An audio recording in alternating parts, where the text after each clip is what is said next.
دریا کے کنارے ساحلی پور نام کا گاؤں آباد تھا۔ گاؤں کے گھر کچے مگر دل سچے تھے۔ صبح کا وقت ہوتا تو مرغ بانگ دیتا، عورتیں کنویں سے پانی بھرنے نکلتی، بچے گلیوں میں کھیلتے، کسان بیل گاڑیاں ہانکتے اور کھیتوں کی طرف جاتے۔ بشیر چاچا روزانہ پیپل کے درخت کے نیچے بیٹھ کر سب کو دعا دیتے۔ وہ کہتے، بشیر چاچا بیٹا، گاؤں کی شان کھیتوں اور محبت سے ہے۔ جو کھیت کو سنبھالے گا وہی گاؤں کو بچائے گا۔ گاؤں میں بہار کا موسم آیا۔ سرسوں کے کھیت زرد پھولوں سے بھر گئے۔ بچے تتلیاں پکڑنے دوڑتے، عورتیں کچے آنگن میں چارپائیاں ڈال کر گیت گاتی، پرندے ٹہنیوں پر ناچتے اور فضا میں خوشبو پھیل جاتی۔ عالیہ، گاؤں کی بہادر لڑکی، کہتی، کاش میں اپنی پڑھائی پوری کر کے گاؤں کے بچوں کو علم دے سکوں۔ یہ کھیت، یہ دریا، یہ خوشبو سب تبھی قائم رہیں گے جب ہم علم کے ساتھ کھڑے ہوں گے۔ گرمی آئی تو دھوپ تیز ہو گئی۔ بچے دوپہر کو دریا میں نہاتے، عورتیں گھڑے میں ٹھنڈا پانی رکھتی اور شام کو سب درختوں کے نیچے بیٹھتے۔ امجد، نوجوان کسان، کھیتوں میں دن رات محنت کرتا۔ جانور بھی اس کے ساتھ ہوتے۔ وہ بیلوں سے کہتا، میرے ساتھیوں، تم ہی گاؤں کی ریڑھ کی ہڈی ہو۔ اگر تم نہ ہوتے تو کھیت ویران ہو جاتے۔ جب سردی کا موسم آیا تو راتیں لمبی ہو گئیں۔ گاؤں والے آگ کے گرد بیٹھتے، دودھ اور گڑ سے بنی مٹھائیاں کھاتے اور بشیر چاچا پرانی کہانیاں سناتے۔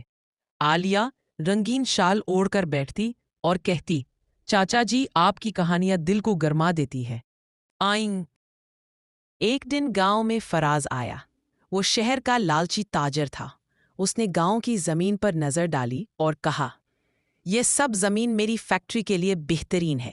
میں یہاں مشینیں لگاؤں گا، دولت کماؤں گا اور گاؤں والوں کو نوکریاں دوں گا۔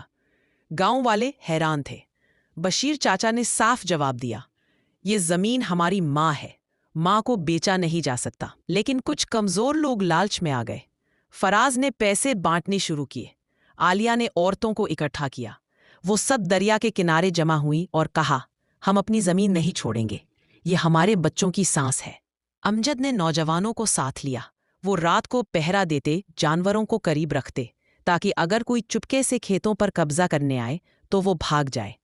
کتے بھونکنے لگتے، پرندے شور مچاتے، بیل کھیتوں کو روندنے والے دشمنوں کے سامنے کھڑے ہو جاتے۔ گاؤں کا ہر زیرو اپنے حصے کی حفاظت کرتا۔ فراز نے کہا، اگر تم زمین نہیں دو گے تو میں تمہیں طاقت سے ہٹا دوں گا۔ اس نے مزدور اور ہتھیار بند لوگ بلائے۔ گاؤں پر دباؤ بڑھنے لگا۔ عورتیں ڈری مگر عالیہ نے کہا، ڈرو مت، ہم سب ایک ساتھ ہیں۔ جس دن فراز نے زمین پر قبضہ کرنے کا فیصلہ کیا، آسمان پر بادل چھا گئے، ہوا زور سے چلنے لگی، بجلی چمکنے لگی، دریا کا پانی شور مچانے لگا۔ بشیر چاچا، یہ قدرت کا پیغام ہے، جب ظلم بڑھتا ہے تو فطرت خود اٹھ کھڑی ہوتی ہے۔ طوفان آیا، درخت جڑ سے اکھڑ گئے، جھونپڑیاں لرزنے لگیں اور بارش موسلا دھار برسنے لگی۔ فراز کی مشینیں پانی میں بہہ گئیں، اس کے مزدور بھاگ گئے، وہ خود بھی گرتے پڑتے گاؤں سے نکل گیا۔ گاؤں والے زخمی تھے، کھیتوں کو نقصان ہوا، مگر سب ایک ساتھ بچ گئے۔ عورتوں نے بچوں کو گود میں لیا، مردوں نے جھونپڑیاں دوبارہ بنائیں، جانور کھیتوں میں پھر لوٹ آئے۔ عالیہ نے کہا، یہ زمین صرف ہماری نہیں، ہماری آنے والی نسلوں کی امانت ہے۔ امجد نے جواب دیا، اور جب تک ہم ساتھ ہیں کوئی دشمن اسے ہم سے نہیں چھین سکتا۔ بشیر چاچا